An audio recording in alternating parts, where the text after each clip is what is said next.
All right, well, today is the day. It is day 7. I am sitting out here in the backyard. Look what I've got. My first cup of regular coffee in 7 days. Last Sunday morning was my last cup of coffee. Today, got some caffeine in it, and it tastes amazing. I guess where you could probably guess where it came from. Yep, Black Rifle, one of my favorites. Brewed it this morning. The whole house filled up with the smell. It was unbelievable. So, here's the 7 days of fasting. Today, I just wanted to share our thought and then walk you through a few things, let you know how it's going, and we will finish up this conversation. The birds are extremely loud this morning. Okay, so here's today's thought.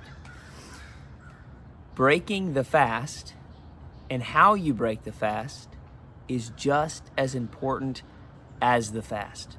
This is something I'm learning in all of my research, because what we tend to do or want to do is we come off of a prolonged fast and we just want to eat as much as possible. Eat all the foods we've been missing. Go get a cheeseburger, go get fries.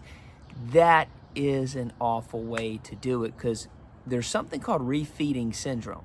And it's real when you've done a longer than 3 or 5 day fast. And you can get all kinds of nasty symptoms from breaking a fast the wrong way. So how you break the fast is important. You don't want to mess up all the benefits.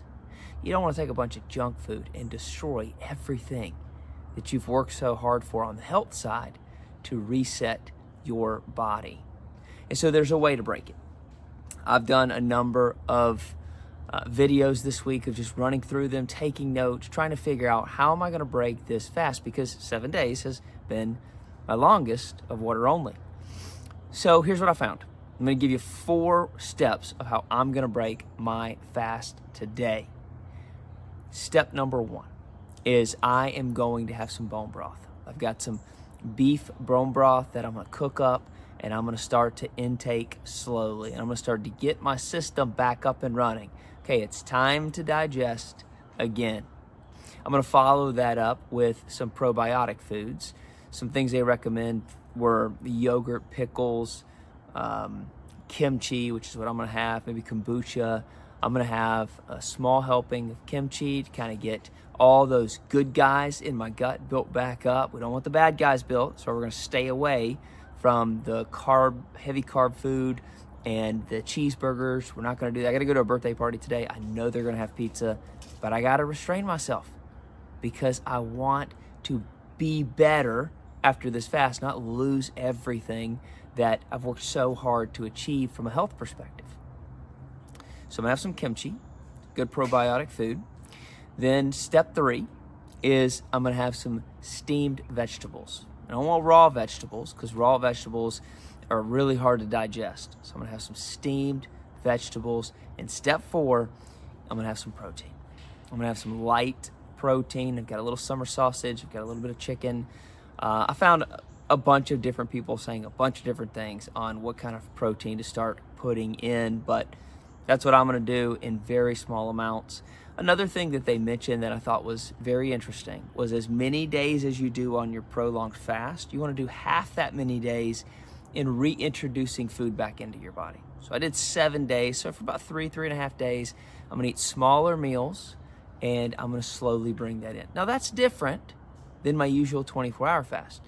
There's only a few things I think about on the 24-hour fast. Number 1 is not overeating. If I'm going from dinner to dinner, I try not to have a huge dinner because I won't feel well. Or as I'm intermittent fasting, because for the last 5 or so years I've skipped breakfast, the one thing I think about is have a small lunch and a big dinner. You really got to get your system going back. You don't want to overload your system after you've taken a break. It's important for digestion. So the refeeding process is so important to how you end your fast. Hope that helps you as you get ready for your next fast when you do a fast. Let's talk about what do I weigh and how do I feel. So what do I weigh? 163, a little bit over 163. So almost a pound yesterday. I did a little shorter fasting walk yesterday. Spent time with family, just kind of hung out. Didn't really exhaust myself in any way, so I didn't expect it to be much. So that brings me to a total of 8 pounds over 7 days. Like I said in the beginning, it was a lot of just water and everything out, and then slowly it's been a pound or 2 each day. So I think that's important to know, to gauge just about how much. Now that's going to differ depending on the person, but important to know. How do I feel? I actually feel amazing. I really do feel amazing. It's been a very stressful week in the business, very stressful week of a lot of moving parts and things going on and planning for next year that has to be done. It's been pretty stressful, but I think this fast has helped me handle a lot of that. It's helped me compartmentalize a lot of that, helped me prioritize what's important and what's not important. And so I love the clarity that I've had, and I've loved the energy that I've had. But in the world we live in today, you do have to be very strategic in where you put yourself. If I had to have client dinners every single night of the week while I was fasting, I don't think I would have felt that way. So proper planning goes a really long way. But overall, I have felt great. Here's just my closing thoughts for a fast. I think I'm gonna put in 5 days of fasting twice a year. I think that is probably how I'm gonna do it. I might stretch to 7 some years. I think that's where I'm going now. I've kind of been planning my fasting rhythm. I already do 24-hour fast. I do some 36 or 72s. I think a good healthy rhythm based on my research would be a 24-hour fast once a week, the dinner to dinner, a 72-hour fast, somewhere between 36 and 72 once a month, so a little bit of a longer fast, and then once or twice a year, having that 5-day fast where I give my body a reset, I give my mind clarity for planning, and I give my spirit just to fill up, to deepen my dependence on God. I think fasting is a tool we underuse like crazy, but I think it has so many benefits. Thanks for joining me on this journey. I wish I would have started just like this, doing the fasting walks. Those didn't come until a little bit later, 1-hour fasting walk.